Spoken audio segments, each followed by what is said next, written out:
The color line in America applied also to trains, which increasingly separated passengers on the basis of race. In 1892, a 30-year-old black man named Homer Plessy was arrested for sitting in a whites-only railroad car. Arguing that his civil rights had been violated, a citizens committee took his case all the way to the Supreme Court. The justices listened to the arguments in the case of Plessy v. Ferguson, and in 1896, they made a ruling. Justice John Marshall Harlan wrote in favor of Homer Plessy.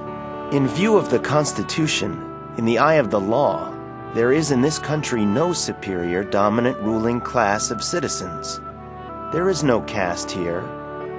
Our Constitution is colorblind, and neither knows nor tolerates classes among citizens. But Harlan's was a lone voice on the court, and all the other justices voted against Plessy.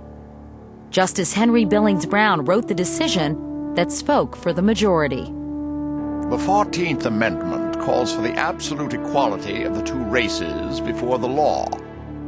But it could not have been intended to abolish distinctions based upon color or to enforce social equality or a commingling of the races.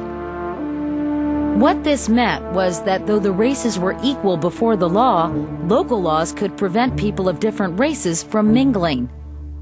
In other words, if public facilities were equal, they could be separate. And so the age of legalized segregation began. The Ohio legislator, Benjamin Arnett, described the effect of the court's ruling. I have traveled in this free country for 20 hours without anything to eat. Not because I had no money to pay for it, but because I was colored. Other passengers of lighter hue had breakfast, dinner, and supper.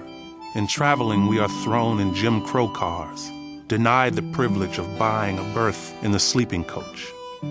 This foe of my race stands at the schoolhouse door and separates the children by reasons of color and denied to those who have a visible admixture of African blood in them the blessings of a graded school and equal privileges. Over a period of just 30 years, the opportunity for freedom opened up by the Civil War had been lost. W.E.B. Du Bois summed up the tragic failure of the era. The slave went free, stood a brief moment in the sun, then moved back again toward slavery.